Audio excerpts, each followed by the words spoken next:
అనకాపల్లి జిల్లాలో ప్రభుత్వ residential స్కూళ్లను zero waste స్కూళ్లుగా మార్చుతూ ఆ జిల్లా కలెక్టర్ విజయకృష్ణన్ జిల్లా అధికారులు చేసిన వినూత్న ప్రయత్నం జిల్లా కలెక్టర్ల సదస్సు దృష్టిని ఆకర్షించింది. జిల్లాలో 114 సంస్థల్లో చెత్త వ్యర్థాల నిర్వహణను సమర్థవంతంగా నిర్వహించడంలో జిల్లా కలెక్టర్ వినూత్నంగా వ్యవహరించారు. తడి చెత్త పొడి చెత్తను వేరు చేస్తూ అన్ని రెసిడెన్షియల్ స్కూళ్లలో ప్రత్యేక ఏర్పాటు చేశారు. ఆ దిశగా ఈ విద్యా సంస్థలో చదువుతున్న విద్యార్థులు ఈ చెత్తను పొడి చెత్త తడి చెత్త వేరు చేసి పారేసేలా వారిలో చైతన్యం కల్పించారు.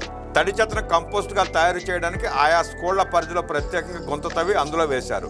ఈ చెత్తను కంపోస్ట్ గా తయారు చేయడానికి ప్రత్యేకంగా గుంతలు తవ్వి వాటిని రైతులకు ఉపయోగపడే ఎరువుగా తయారు చేస్తున్నారు. హాస్టల్ నుంచి వృధాగా వెళ్లే నీరులో హానికరం కాని నీరు, హానికర నీరు అని రెండుగా విడదీసి అవి బయటికి వెళ్లడానికి ప్రత్యేక ఏర్పాట్లు చేశారు. పొడి చెత్తను రీసైక్లింగ్ కోసం ఆయా పరిధిలోని స్వర్ణ సచివాలయానికి అందజేశారు. మురికి నీరును మున్సిపల్ వాటర్ ట్రీట్మెంట్ ప్లాంట్ కు పంపేలా ఏర్పాటు చేశారు. 114 స్కూళ్లలో 24,775 మంది విద్యార్థులకు ఇది లబ్ధి కలిగింది.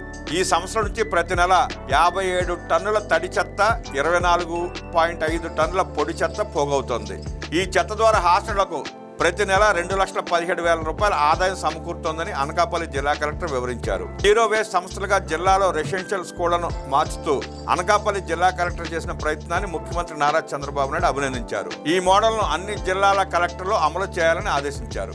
ఈ కార్యక్రమానికి ఒక మంచి పేరు సూచించాలన్నారు. కేవలం ఇంతటితో ఆగకుండా అన్ని రెసిడెన్షియల్ పాఠశాలల్లో వారి అవసరాలకు సరిపడేలా కూరగాయలు పండించేలా తోటల సాగు కూడా చేపట్టాలని, తద్వారా కూరగాయల అవసరాల్లో సమృద్ధి సాధించవచ్చన్నారు. ఈ దిశగా కూడా చర్యలు తీసుకోవాలని సీఎం చంద్రబాబు సూచించారు.